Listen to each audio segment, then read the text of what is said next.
anemia hemolítica. Luego, a nivel de la piel, cuando el paciente está deshidratado, ustedes le hacen así, se queda ahí arrugado, ¿ven?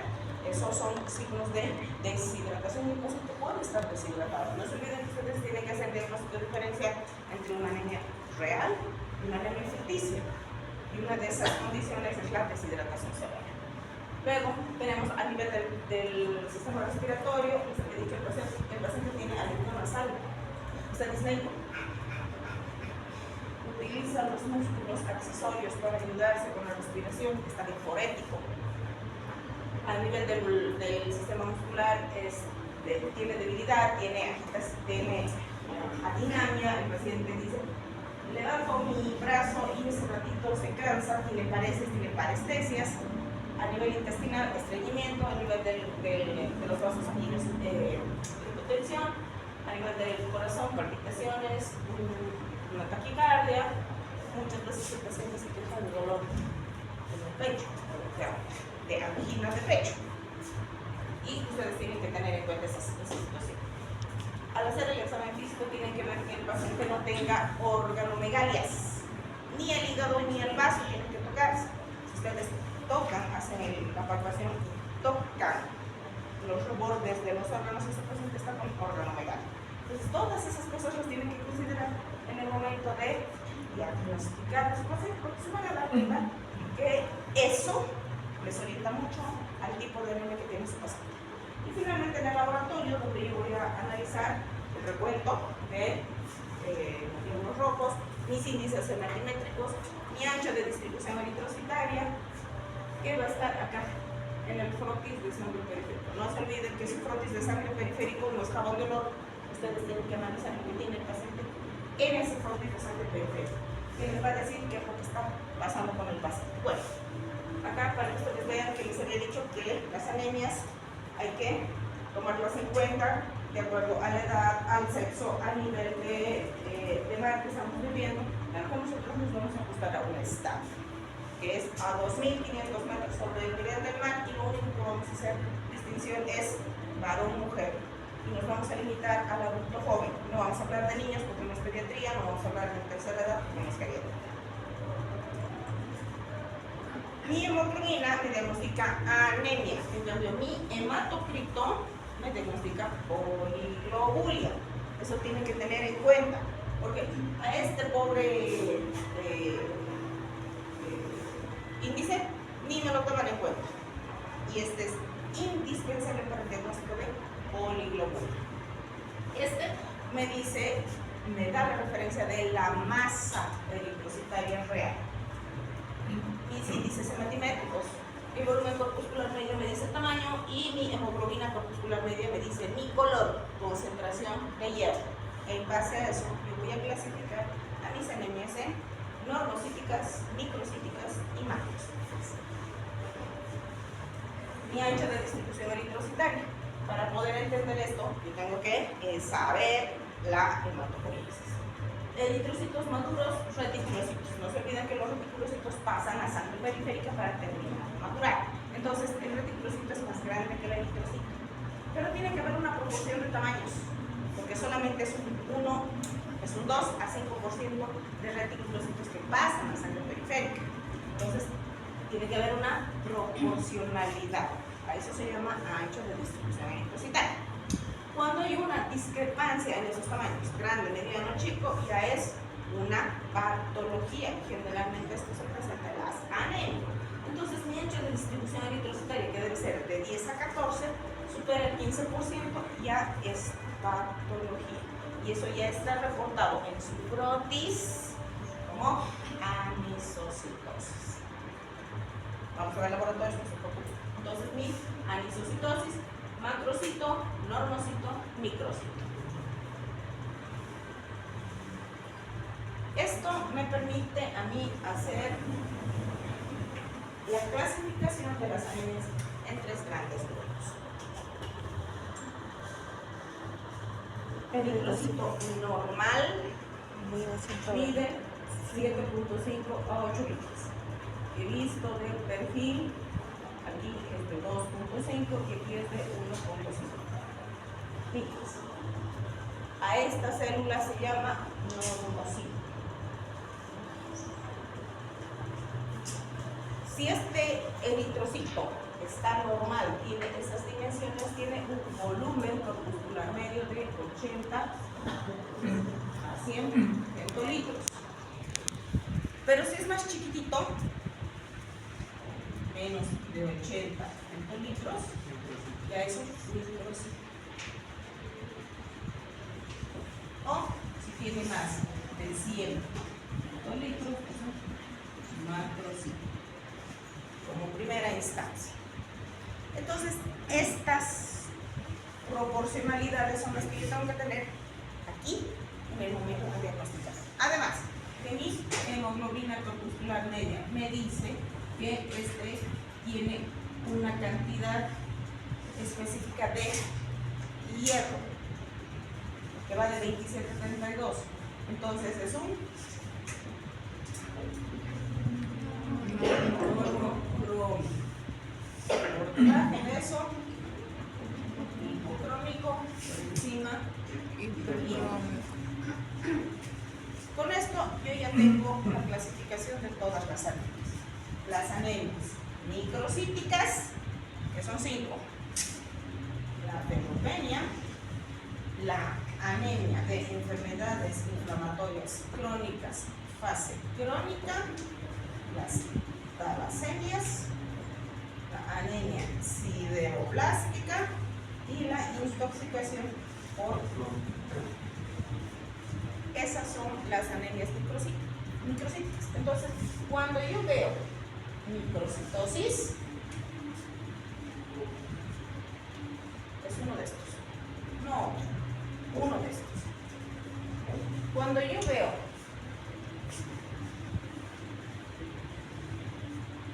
células normales, pero con una disminución en su volumen, quiere decir que son anemias normocíticas. De ahí tenemos solo 3: las hemorrágicas, las hemolíticas y la enfermedad inflamatoria crónica facial. No hay más. No hay más anemias. A esto podríamos agregarle la anemia aplástica, que no es frecuente en nuestro grupo. Yo tengo la oportunidad de ver solo un caso. Y las hipercrónicas, digo las macrocíticas, aquí tengo que tener en cuenta de que existen 2 grandes grupos de macrocitosis: las no megaloblásticas y las megaloblásticas. ¿Dónde radica la diferencia? Para ustedes, un tip. Que si yo tengo más de 100 centilitros, ya sé que es una macrocítica. ¿Cuáles son las macrocíticas? La hepatopatía, la nefropatía, endocrinopatía, la farmacológica, la tóxica. Esas son las anemias macrocíticas. Pero para hacer el diagnóstico de esto, primero tengo que descartar esto. ¿Cuáles son esas megaloblásticas? Déficit de B12, déficit de ácido fólico y déficit de factor intrínseco. No más. Entonces, ¿cuándo yo voy a sospechar de una megaloblástica? Cuando mi volumen corpuscular medio supera los 100, los 10 hectolitros. Mi hemograma ya me dice si eso no es megaloblástica. Las más de las veces son estas, las causas de la anemia megaloblástica. Esta no es megaloblástica. Si está entre 100 y 110 es macrocítica. Es una macrocitosis. Entonces en mi cabeza tiene que estar, en mi disco duro tiene que ir a buscar hepatopatías, nefropatías, endocrinopatías, farmacológicas o tóxicas. Pero para hacer el diagnóstico lo tengo que hacer por descarte. Porque primero tengo que descartar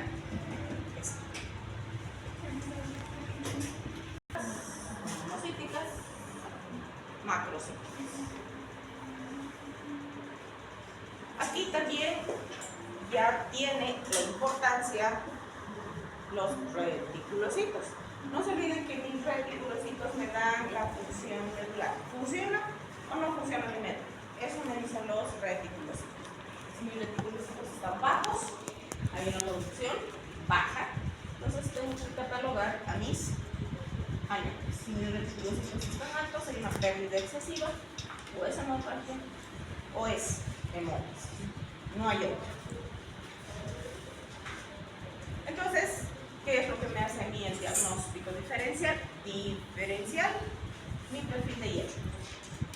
Les decía, la ferritina es otro reactante infeccioso. Cuando nosotros hemos pasado la pandemia, nosotros teníamos solo a la ferritina como indicador del proceso del paciente. Si el paciente tenía una ferritina alta, estaba en periodo de infección. Si su ferritina estaba normal, estaba en recuperación. Entonces, nosotros podríamos hacer esa distinción para ver de tratar al paciente. Lo mismo sucede con las anemias. Entonces, dense cuenta que la anemia se relaciona con una disminución de la concentración de la proteína en cada eritrocito. Puede ser manifestación.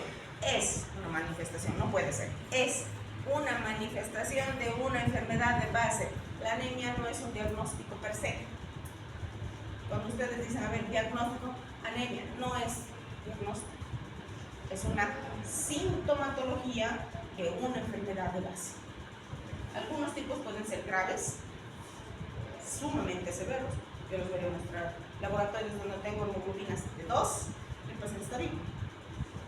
Pueden ser de larga data, sobre todo los sangrados crónicos, potencialmente mortales cuando son hemorrágicos principalmente, y no debe instaurarse tratamiento mientras ustedes no sepan la causa.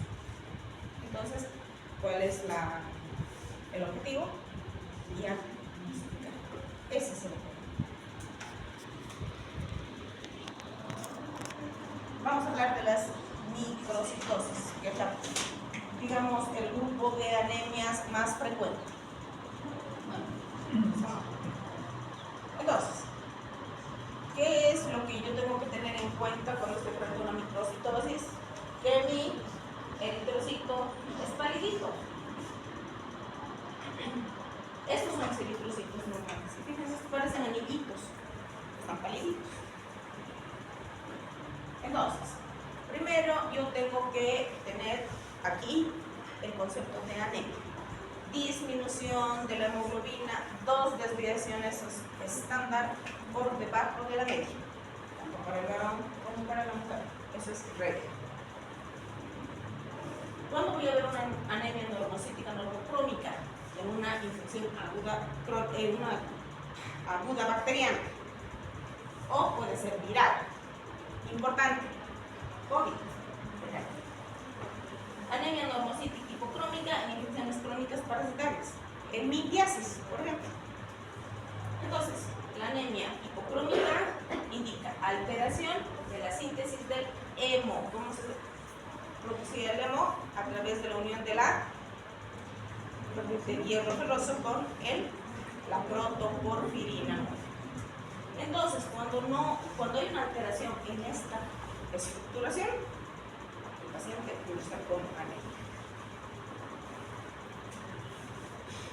Ahí están las anemias microcíticas. Ferropénica porque es la más frecuente, no porque sea la más importante, sino porque es la más frecuente. De trastornos crónicos, inflamaciones crónicas, intoxicación por plomo, que hoy en día ocupa el último espacio porque antes sí era una anemia bastante frecuente, sobre todo en los niños. ¿Por qué? Porque antes las paredes estaban con pinturas con plomo, los cosméticos, los maquillajes, las cremas, todas estas sustancias vienen con plomo, Entonces, habían personas que eran más susceptibles que otros. Y además, en la época de la minería, desde niños estaban en contacto con este metal, entonces era frecuente. Ahora no, ahora ocupó el último lugar. ¿Todavía hay? Claro que hay. En los centros mineros todavía hay intoxicación por plomo. Las anemias sideroblásticas, que son raras en nuestro medio, esto se debe a la alteración de una enzima que se llama ala-sintasa. ¿Qué es el ala-sintasa? Muy bien. La ala-sintasa es la que va a permitir que se unan los dos triroles con las dos succinilcolinas A y formen el gamma-aminolevulánico. Eso hace la ala-sintasa. Entonces, cuando no hay ala-sintasa, no alcanza hemoglobina. Las talasemias, estas son alteraciones genéticas en las que las cadenas de globina están alteradas en su estructuración. No son dos cadenas alfa, dos cadenas beta, son otras cadenas, o hay alteraciones en la ausencia o disfuncionalidad de los genes, que se lo vamos a ver más adelante, y las hemoglobinopatías. La sustitución de un aminoácido por otro en la cadena de la formación del eritrocito. Les había dicho, uno de los ejemplos es la prepanocitosis o anemia falciforme, donde está reemplazado el ácido glutámico por la valina. Entonces mi eritrocito no tiene flexibilidad, es rígido, y cuando pasa por los capilares más delgados se rompe. Vamos a hablar de la anemia ferropénica. Ferropénica, depósitos bajos, eso es la ferropénica. No es que su hierro circular está bajo, no, es depósito bajo, eso es ferropénica. Fracaso en la función hematopoyética por obvias razones, porque no hay hierro, y mi hemoglobina es baja o no se forma porque hay ausencia de hierro medular. Eso es la hemoglobina. ¿Cuáles son las causas de la ferropénica? Muchas. Primero, la dieta. Vegetarianos, veganos. Habíamos visto que ¿de dónde nosotros utilizamos el hierro? De nuestras funciones. De la casa. Del reciclaje, no de la dieta, no de lo que comemos. Les había dicho, pueden comerse una vaca entera, pero de esa vaca solo van a absorber el 10%. Entonces, no es la dieta. Los vegetarianos y los veganos durante meses e incluso años dejan de recibir alimentos derivados de los animales. Entonces, a la larga van a hacer una anemia ferropénica. Los ancianos ya no bastan, muchos no tienen dentadura, entonces tienen problema con las carnes. No se olviden que las carnes se necesita buena dentadura para poderlas masticar, aunque la mayoría agarra el pedazo de vaca y se la digiere entera. Más también sus alimentos, sus estómagos no tienen dientes. Mientras menos masticado o derruido está el alimento, más tiempo va a estar en el tracto digestivo. La pobreza extrema, gente que no tiene acceso a la comida, los de la calle, los que se dedican a los perderos, esos, los drogadictos, no consumen alimentos, consumen drogas. Entonces, esos tienen anemia ferropénica. Mala absorción. Ahora estamos en la época de las alergias. Alergia al gluten, alergia a la lactosa, alergia a esto, alergia al otro. Entonces, las diarreas crónicas, parasitarias, helmínticos, básicamente, las estetorreas, aumento de las necesidades, primera infancia, los niños no comen, escogen todo, embarazo y lactancia, y las pérdidas crónicas genitourinario y gastrointestinal. La ferropenia tiene etapas, por eso para que se presente una anemia ferropénica, el paciente tiene que tener mucho tiempo de tener problemas para que se haga evidente la ferropenia. Tenemos a la ferropenia latente. La ferropenia latente es la que no tiene ningún tipo de sintomatología y ningún tipo de alteraciones laboratoriales. Y donde nosotros le vamos a hacer el diagnóstico cuando tenemos un estudio para entrar a un trabajo, por ejemplo, o tenemos que hacernos un estudio anual para ver cómo estamos y nos hacemos todo el chorizo de laboratorios que necesitamos. Ahí encontramos disminución de los depósitos. La ferropenia sin anemia, encontramos baja de hierro, pero no hay, digamos, ningún tipo de repercusión clínica. Pero ya mi laboratorio dice que en lugar de tener 12 de hemoglobina tengo 11, pero no tengo nada, todo es normal. Y la ferropenia o la anemia ferropénica como tal, ya tengo alteraciones tanto clínicas como laboratoriales. Entonces les decía, para yo poder determinar qué es lo que está pasando con mi paciente, tengo que echarle un ojito. Es que, a ver, ¿qué tiene? Ah, ya, a ver, hace un hemograma y vemos qué tiene. Ah, había tenido anemia, hierro. Oh, había tenido anemia, lo vamos a transfundir. No es así. Tienen que prestarle atención a su paciente. Semiología. ¿Cuál es lo característico típico de la ferropenia?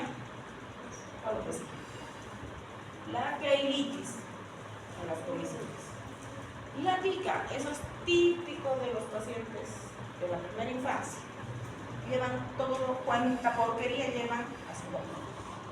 La coloniquia, la canalización de las uñas, la glositis y la pagafagia, que es la compulsión por comer hierro. Yo tenía una paciente,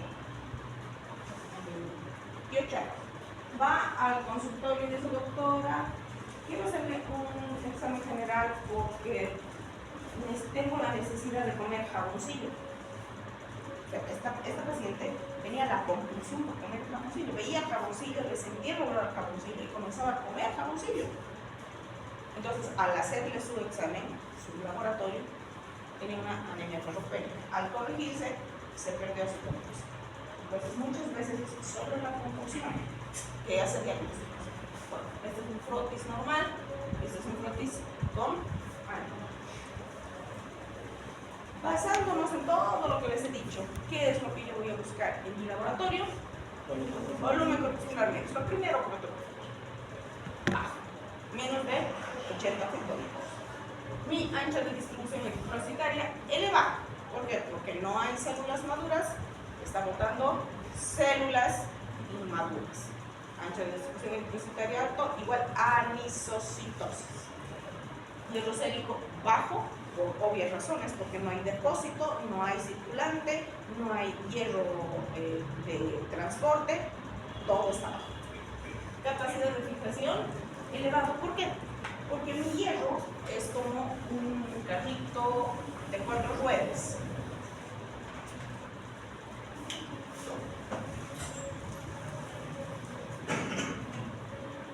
Para que mi carrito funcione, tiene que tener saturados sus depósitos, no sus depósitos, sino ¿cómo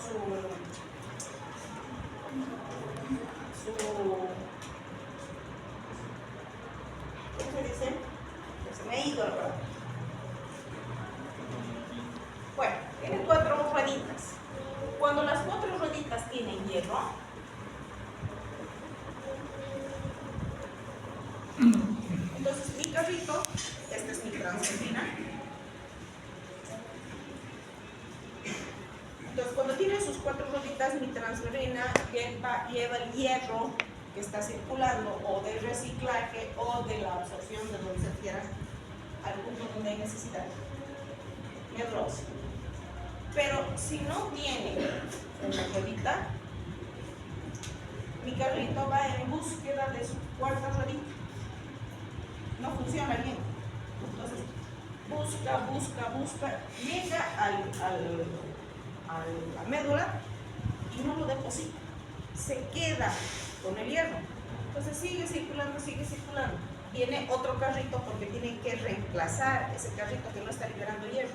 Viene otro que también le falta otra ruedita, le faltan 2 rueditas y hace lo mismo. Entonces, mi transferrina se queda con el hierro. Mi transferrina se queda con el hierro. Entonces, mi transferrina, que es mi transporte, tiene una saturación elevada. O sea, se queda con el hierro, va en búsqueda de ese hierro que no existe. Por eso la transferrina se eleva. Mi saturación, mis receptores para la transferrina están elevados porque no hay hierro en el médula y mi hierro medular está ausente. Todo esto asociado a mi diagnóstico diferencial, que es mi perfil medio. Sabiendo que mi ferritina tiene esos valores normales, mi ferritina como tiene que estar bajo. Entonces, ¿cuál es el tip para una ferropenia? Para decir, es una anemia ferropénica. Ferritina en realidad. Porque la ferritina es el depósito. ¿Y qué es la anemia ferropénica? Baja de depósitos. Entonces, mi ferritina baja es anemia ferropénica. Punto. Ahí está mi diagnóstico. Cuando yo tengo valores, les decía que no son concluyentes, no me hacen un diagnóstico exacto de una anemia ferropénica, tengo que recurrir a estudios complementarios. Ver qué es lo que le está sucediendo al paciente. Por ejemplo, si mi paciente tiene problemas a nivel gastrointestinal, si mi paciente tiene una adecuada absorción, ¿qué es lo clásico de nuestra época? El estrés. ¿Qué ocasiona el estrés? Una atrofia del tracto intestinal, de la mucosa. Entonces, si uno está con estrés, las microvellosidades se aplanan y no hay absorción. Entonces, la celiaquía es otra condicionante para que no haya una buena o una adecuada absorción. Los depósitos, si bien duran tiempo, en algún momento se acaban. En algún momento se acaban. Entonces ahí se pueden presentar las endocrinopatía,s el hipotiroidismo. Por eso es obligatorio en un paciente con anemia ver el perfil tiroideo. Mi función renal, por mi paciente tiene una nefropatía, no hay eritropoyetina, no hay eritropoyesis. Y obviamente yo tengo que ir viendo otras circunstancias, porque mi paciente tenga un cáncer. Tengo que ir descartando las posibilidades cuando no tengo un laboratorio que sea concluido. Pero eso no es ya el trabajo de ustedes. El trabajo de ustedes es ver un hemograma, decir, tiene una anemia, microcítica hipocrómica, le vamos a dar hierro, no responde, se va al hematólogo. Ese es el trabajo de ustedes. Entonces, si yo tengo una anemia ferropénica, ¿qué tengo que darle? Hierro. No lo tengo que transfundir, no le tengo que dar eritropoyetina, tengo que darle. Existen dos formas de administrar el hierro, el oral y el parenteral. El oral es el más frecuente. Tenemos nosotros sales venosas como sulfato succinato fumarato. El sulfato es el más común, el más frecuente, el más económico, pero es el peor. ¿Por qué? Porque tiene más efectos colaterales. El más económico es el más frecuente, el que mejor, el que da los seguros, o sea, es el más común, pero es el que más efectos colaterales tiene y el que más abandono de tratamiento ocasiona. El mejor, el más tolerado es el fumarato, es el que mejor se absorbe. Estos tres hierros, el sulfato, succinato y fumarato, solamente tienen 60 miligramos de hierro elemental. Pueden venir de 500, de 300, de 250. Todos tienen 60 miligramos de hierro elemental, nada más. O sea, solo se va a absorber 60 miligramos. Pero esto tarda en reponer los depósitos, que ese es el objetivo, reponer depósitos. Entonces, hay que darle meses. Y si encima el paciente tiene efectos adversos, efectos colaterales al hierro, nunca va a terminar su tratamiento. ¿Cuáles son esos efectos colaterales? Náuseas. El paciente tiene deposiciones pedumbrosas, oscuras. Entonces dice, estoy sangrando, deja de tomar. Encima hay que decirle, tiene que tomar 2 horas antes o 2 horas después de los alimentos, con un cítrico, o sea, su estómago revienta, una gastritis de la grandísima pelota, y su paciente abandona los 15 días, si es que llega a los 15 días de tratamiento. Les decía, el que tiene menos efectos adversos es el fumarato, pero es mucho más caro. El sulfato cuesta 50 centavos, el fumarato cuesta 2 bolivianos, esa es la relación. Y como tiene que tomar meses, muchas veces toma un tiempo y luego lo deja. Luego tenemos el parenteral, el que viene intramuscular o intravenoso. El intramuscular ya no se utiliza porque es muy doloroso, puede ocasionar incluso absceso en el lugar de donde se administra el medicamento. Entonces, y encima hay que darle 3 veces por semana. En la primera inyección, abandono total. Esta tiene 100 miligramos de hierro elemental. Sí se puede administrar, pero la mayoría no acepta. Y finalmente tenemos el endovenoso, que es el mejor tolerado, el menos, digamos, que tenga efectos colaterales, que no tiene efectos colaterales en realidad. Viene como hierro sacarato y viene como hierro polimatosano. El hierro sacarato tiene también 100 miligramos de hierro elemental y con 1 o 2 ampollas se puede reponer los depósitos, pero hay que tener cuidado porque es irritante del vaso. Entonces no tiene que extravasarse. Y esto tiene que hacerlo aproximadamente en 3 o 4 oportunidades. El mejor es el polimaltosado. Ahora está viniendo polimaltosado y ahora recién ha salido el producto polimaltosado para vía oral. El polimaltosado tiene 500 miligramos de hierro elemental. Con eso, en la primera, ustedes reponen los depósitos de hierro. Con 2 aplicaciones, se olvidan de la meta. Pero, hay un pero. Aquel de arriba cuesta 50 centavos. Este de aquí cuesta 1.500 bolivianos. Esa es la diferencia. Pero, cuando el paciente lo requiere, hay que dárselo. Sobre todo, utilizamos mucho esto en pacientes oncológicos.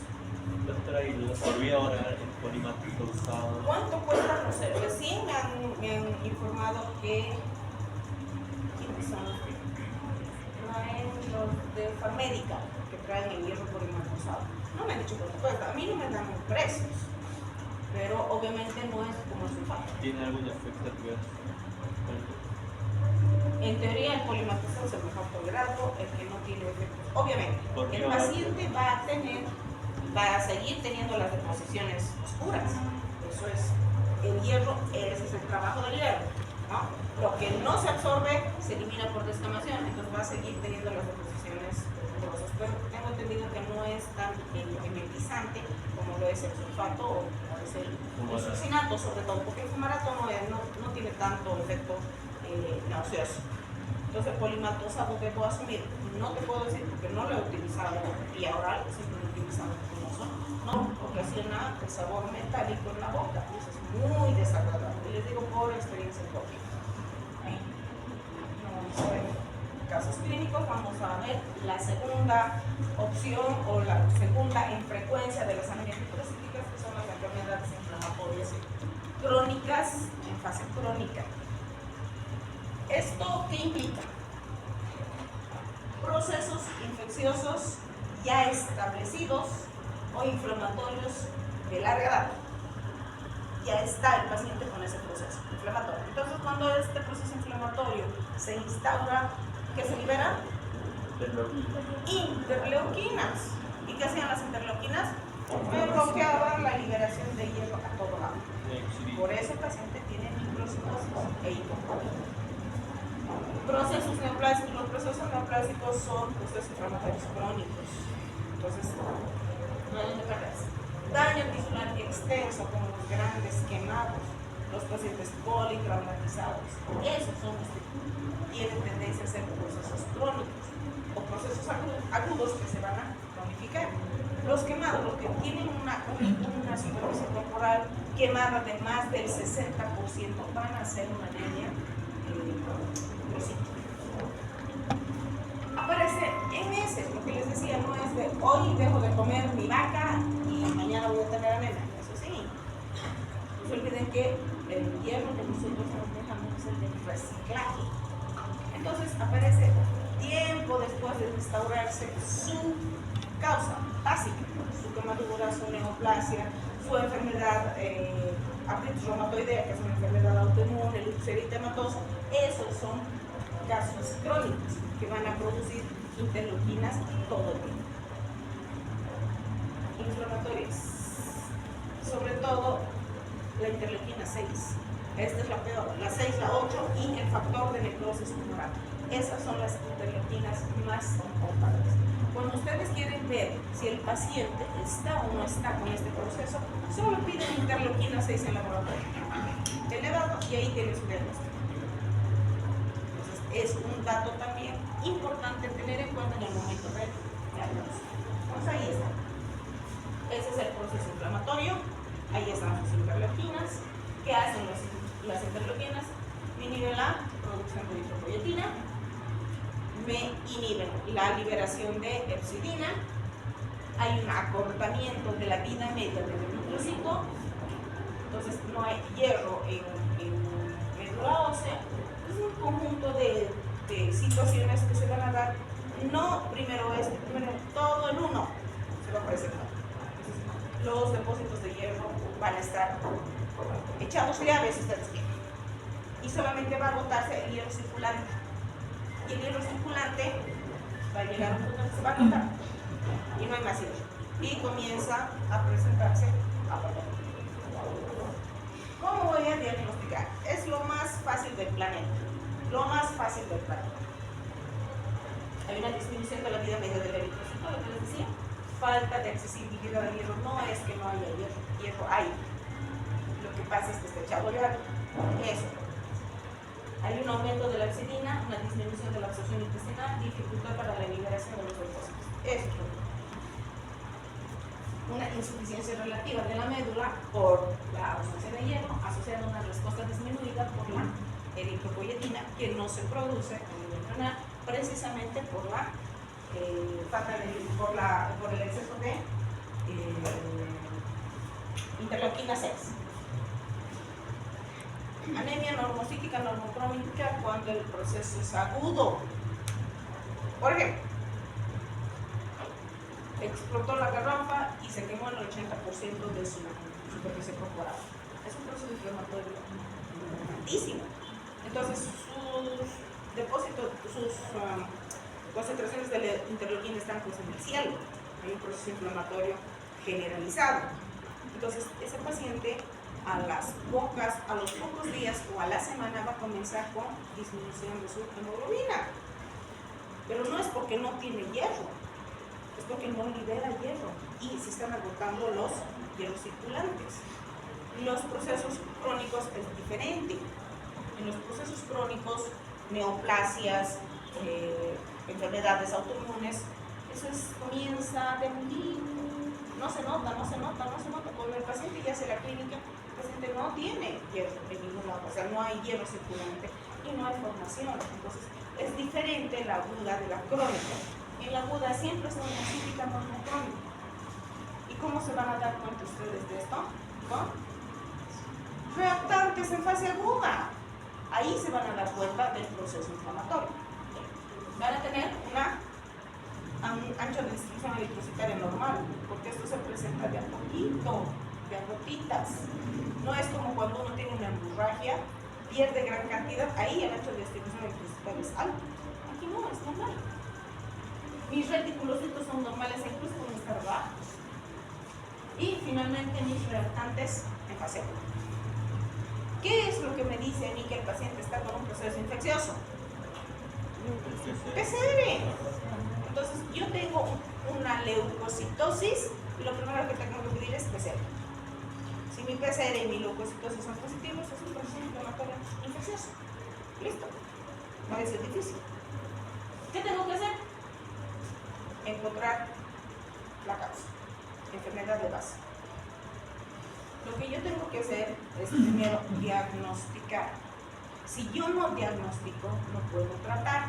Si estoy frente a un proceso infeccioso, ¿le voy a dar hierro? ¿Le voy a transfundir? No, tengo que dar antibióticos antiinflamatorios, tengo que cortar mis interleuquinas. Eso tengo que hacer. Entonces, dándole antibióticos antiinflamatorios, soluciono el problema y todo va a normalizar solito. No tengo que hacer nada.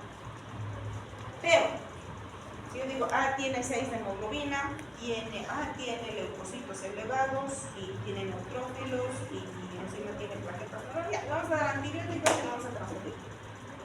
No funciona así.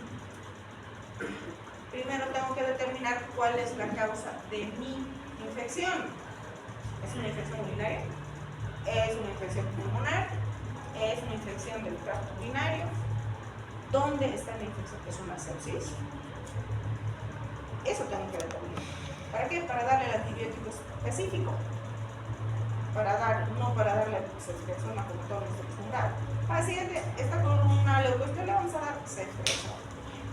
Yo no sé qué tienen con la ceftriaxona. Aman a la ceftriaxona, yo no sé por qué. Pero es un error garrafal.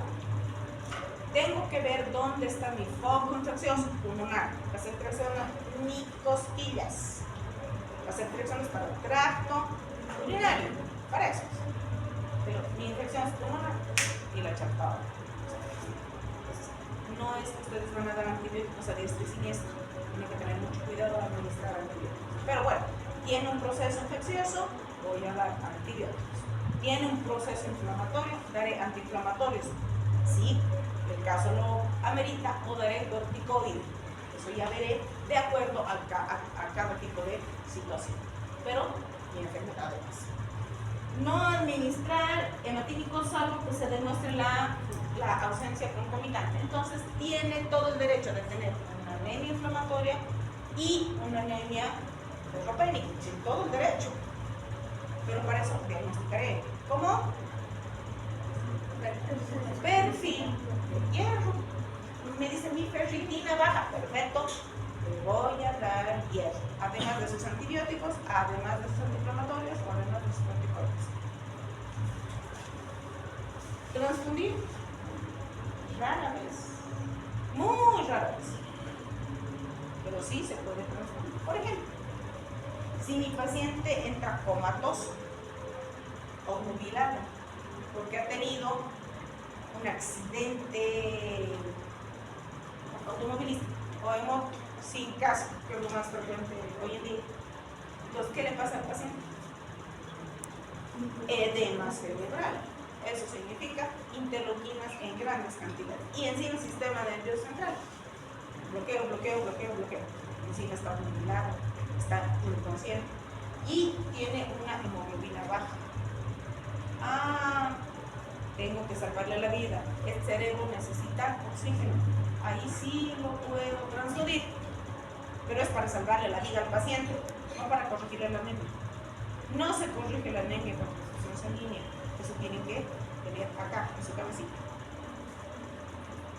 Hay que valorar en forma individual si el paciente requiere o no requiere de eritropoyetina. Si mi paciente ha tenido una quemadura del 60% de la superficie corporal, lo primero que va a fallar va a ser su riñón.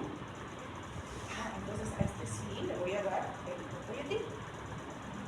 Tengo que valorar a mi paciente, hacer diagnósticos para poderle tratar. Yo he tenido oportunidad de una sola vez anemia cerebral, una sola vez, desde que he egresado del médico, lo he visto en el hierro. No es frecuente. Esto se debe a una mutación en una enzima que se llama ala-sintetasa. Entonces hay una sobrecarga de hierro intramitocondrial. ¿Por qué? Porque en la mitocondria se lleva a cabo la utilización del hierro para la hemoglobina. Entonces hay una sobrecarga de hierro. No se incorpora al grupo hemo porque no hay esta enzima, que es la que va a unir la glicina con la succinilcoenzima A. No existe eso, por lo tanto no hay formación de hemoglobina. ¿Qué pasa con ese hierro? Se precipita ese hierro.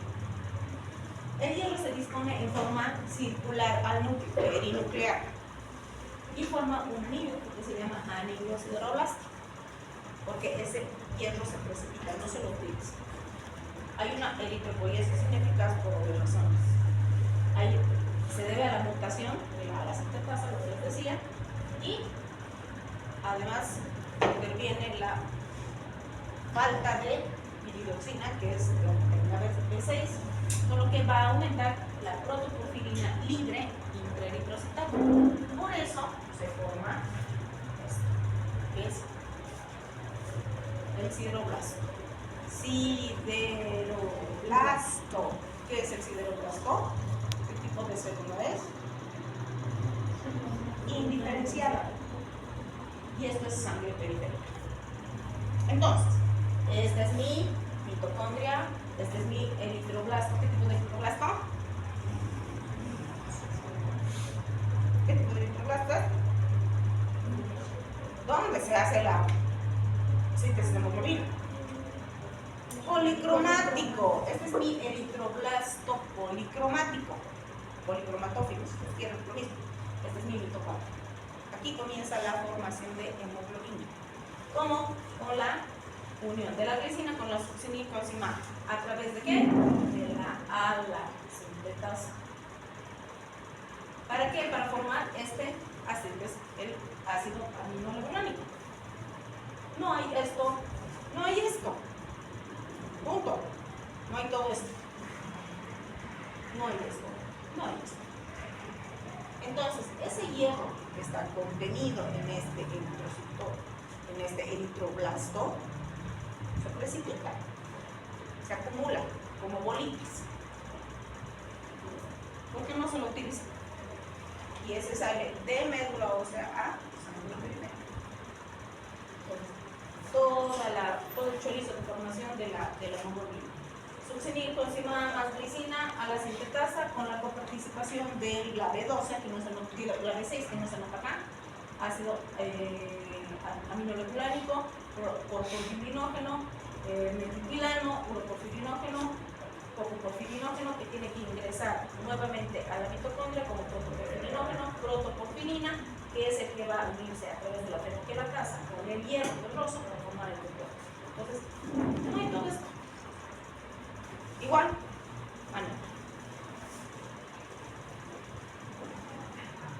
esta es la fisiopatología, ¿no?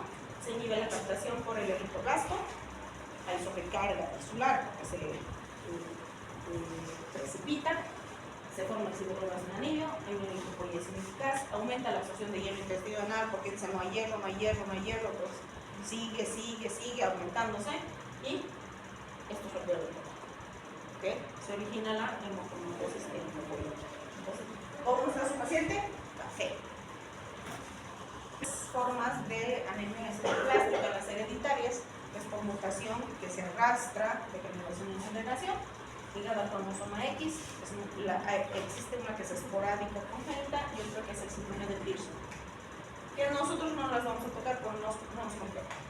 Tenemos a las adquiridas idiopáticas, que estas son las que eventualmente se van a presentar, como les dije, yo son distintos a la vez. La refractaria de la serie roja y la refractaria de sideroblastos en anillo, y las reversibles, que es las que sí se pueden presentar con alguna frecuencia. Alcoholismo. Eso es lo más común. En nuestro medio sobre todo.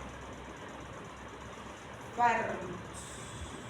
Los antituberculosos. Nosotros somos un país endémico de tuberculosis. Pues cuando nosotros damos estos medicamentos antituberculosos, nosotros le ponemos eso al paciente. Pues cuando nosotros vemos este efecto de los antituberculosos, tenemos que cambiar de terapia. Y déficit de cobre, no se olviden que el cobre y el zinc son dos cationes que tienen mayor afinidad por el receptor que el hierro. Entonces, el déficit de cobre y el zinc también van a ocasionar una anemia sideroblástica. El paciente es así, como están viendo. Síndrome anémico moderado grave, depósito de hierro en tejidos y finalmente la hepatoesplenomegalia.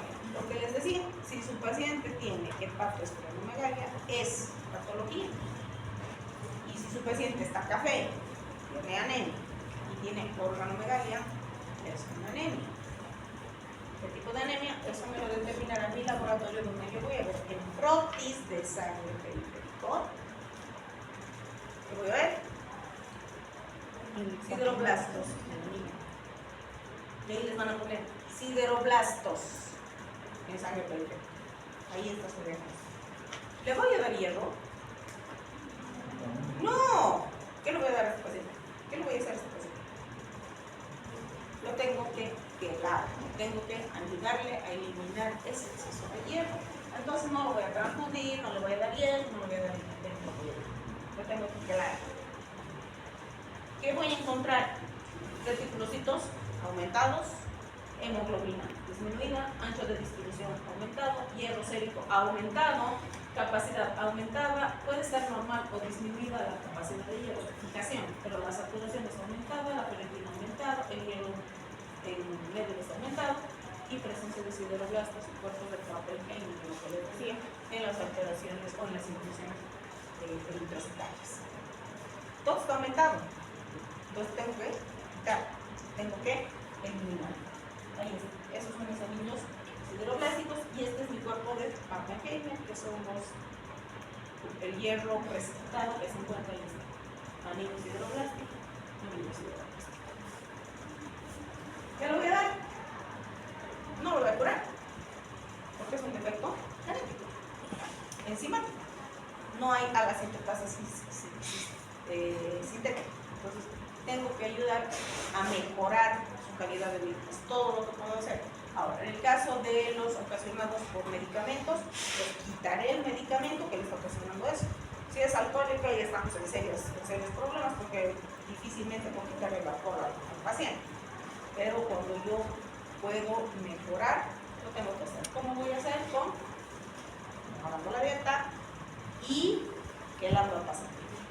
Dándole vitaminas de B, la B6 principalmente, que es lo que les va a ayudar, pero no lo va a curar, lo va a mejorar el tiempo que tenga de vida, porque tiene una expectativa de vida corta. Depende del tipo de anemia. Si es una anemia hereditaria, pues la piridoxina le va a ayudar, como les digo, pero no lo va a curar. Ocasionalmente ácido fólico, en la anemia sideroblástica idiopática, está generalmente refractario el tratamiento, le hacen lo que le hacen, al principio la ayuda y después no hay respuesta, y la secundaria de fármacos, pues quitando el fármaco o el tóxico, solucionamos el problema con el complemento de la vitamina B6 o el ácido fólico. No se los voy a leer los casos clínicos, porque los casos clínicos los se los voy a llevar a ustedes para que lo lean, para que tengan una idea de cómo se presenta las anemias. Plomo, que se llama también Saturnis, como les decía, esto era frecuente antes, pero ahora ya no. Todavía hay un poco en los lugares donde hay niños. Un tóxico ambiental, les decía antes, venían las pinturas, ahora las pinturas están libres de polvo, pero los maquillajes, las cremas, el champú y todo lo que ustedes usan para verse hermosos, contienen plomo. Menos cantidad, pero todavía contienen plomo. Efectos deleterios, ¿por qué? Porque va a evitar que las enzimas que están implicadas en la formación del poemo, como la fenoquilatasa, se alteren. ¿Qué hacía la fenoquilatasa? ¿Qué hacía la fenoquilatasa? Por eso tienen que saber. La fenoquilatasa une la protoporfirina al hierro ferroso, que no se nos toca, es hierro ferroso, para formar el grupo N. Entonces, no hay esto, y esto es lo que se acumula.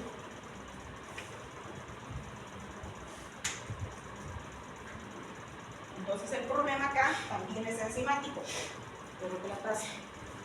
Y obviamente su competitividad por el calcio y la afectación en el desarrollo cerebral. Entonces, no hay un buen desarrollo, esto es más frecuente en los niños. No hay un desarrollo cerebral adecuado. Y se produce protoporfirina en grandes cantidades. Igual que voy a encontrar mis depósitos, mi punteado vasofílico. A diferencia del anillo sideroblástico, que solamente alrededor, este es en todo el eritrocito. Esa es la diferencia del punteado vasofílico. Y entonces ustedes ven acá, este es en el proceso de eritropoiesis, aquí ingresa la eritropoietina, y en todo este proceso el hierro. ¿Para qué? Para que el policromático se diferencie a ortocromático, y en el ortocromático vaya liberando las organelas y el núcleo. Entonces, como este no lo puede utilizar, no se forma acá, este es el que va a sangre periférica. Y acá la vitamina B12 y el ácido fólico no es porque ha salido este negro. Entonces, ¿qué es lo que pasa con ese hierro? Está de más, se deposita en los huesos. En los dientes, pues, sobre todo en las placas de crecimiento de los niños.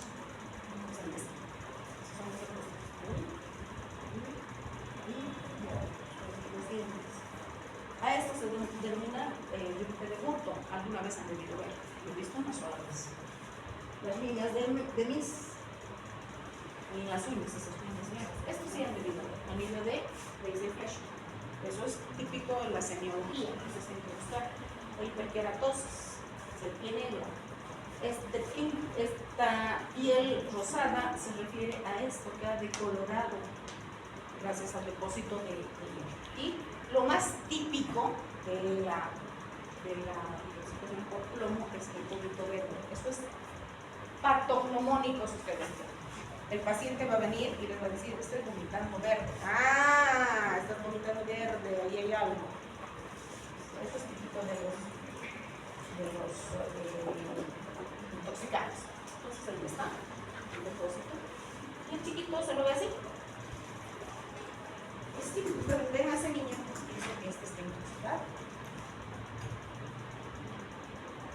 Van a ver sus ribetes de bulto, van a ver estos son niños que viven en las zonas húmedas.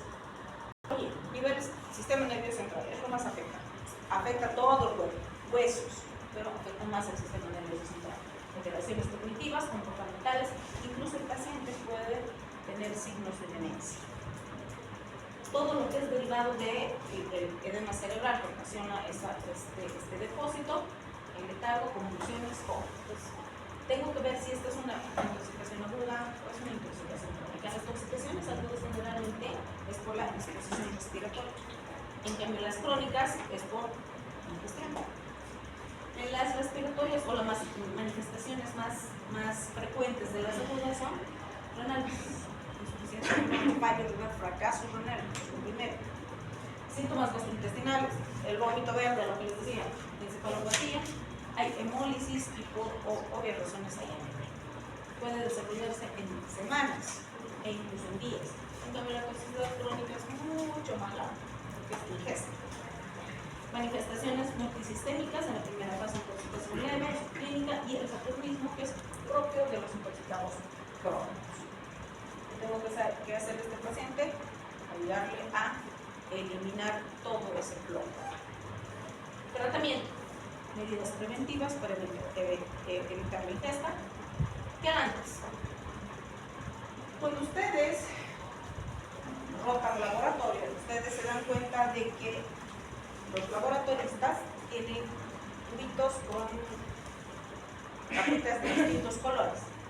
Esos colores indican el tipo de anticoagulante que tienen para determinar el tipo de laboratorio que van a realizar.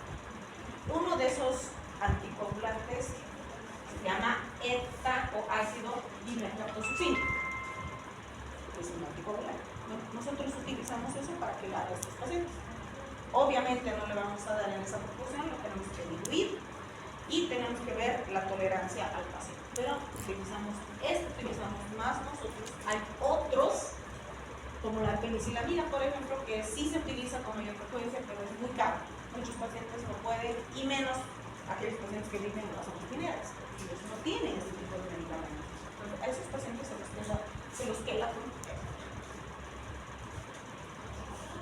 Hemos dicho que al ser una proteína importante en el transporte de oxígeno, puede sufrir durante el proceso de formación embrionaria fetal alteraciones. Y esas alteraciones pueden ser estructurales o numéricas, es decir, pueden ser alteraciones de la propia estructura de la cadena o puede ser por ausencia de cadenas. Por eso se divide en dos grandes grupos. Las hemoglobinopatías, estas son hemoglobinopatías. Las estructurales, ¿por qué? Porque hay un cambio de un aminoácido corto o sustitución de un aminoácido corto. La hemoglobina S y la hemoglobina C.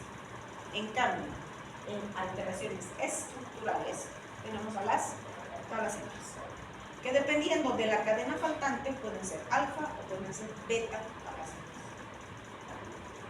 No vamos a entrar en lo chiquitito, porque no les compete a ustedes. Esto es netamente relevo atómico, así que lo vamos a ver a grandes rasgos. Ahí está. La hemoglobina es decir, la sustitución de un aminoácido por otro. Cuando nosotros tenemos una secuencia de aminoácidos, pares de bases, no aminoácidos, perdón, pares de bases, la estructura formada, que es un aminoácido, está determinado por la secuencia de esto.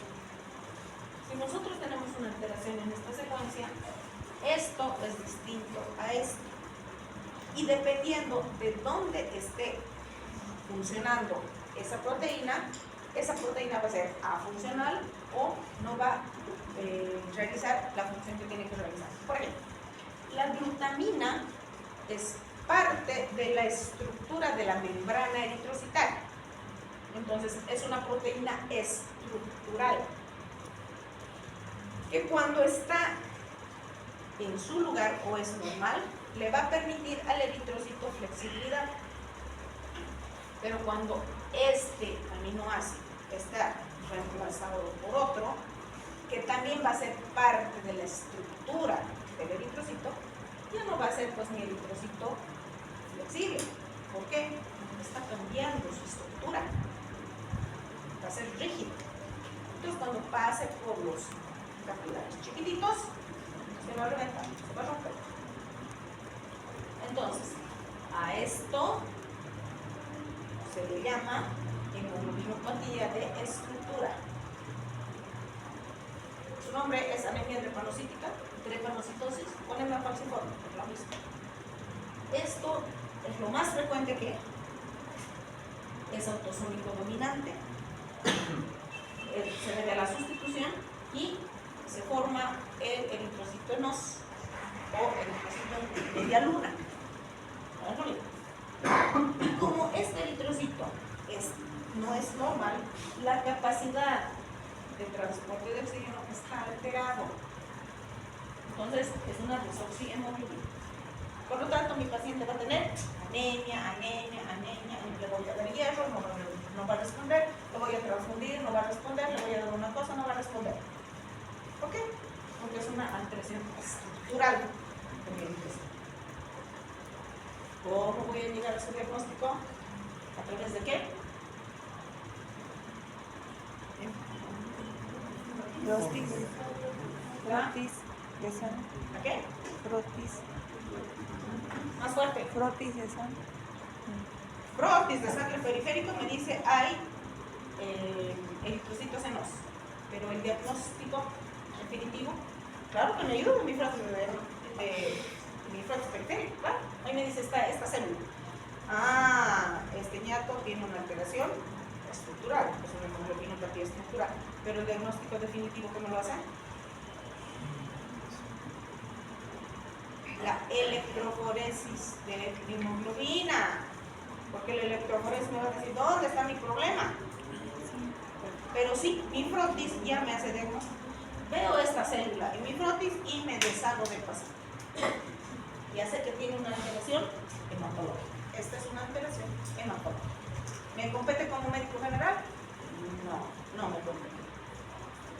Entonces, ¿cómo va a ser la clínica de mi paciente? Al ser autosómico dominante, quiere decir que el 75% de los hijos, de los descendientes, van a tener el gen. 25% sano, 50% portador y solo el 25% va a ser el enfermo. Tiene tres fases. La fase estacional, que es la fase más, digamos, llamativa, que sería lo ideal hacerle el diagnóstico, porque es la fase hemolítica, donde vamos a ver la hemólisis y el hiperesclerismo. Mi vaso va a estar aumentando. En la fase aguda ya mi anemia es moderada, ya tengo crisis veno-oclusiva. ¿Por qué? Porque mis eritrocitos van a reventar justo en la bifurcación de los vasos y me van a obstruir esos vasos. No se olviden que mi eritrocito es rígido, entonces se van a pegar ahí y se van a comenzar a juntar y va a haber destrucción eritrocitaria. Y la fase crónica, que generalmente se presenta en los adultos o los adolescentes, ya tengo necrosis ósea, que es lo peor de todo. Tengo complicaciones oculares, tengo retinopatías, complicaciones sistémicas, insuficiencia renal, insuficiencia cardíaca, tengo cirrosis difusa, hiperlipidemia. Entonces, ya en la parte de los adolescentes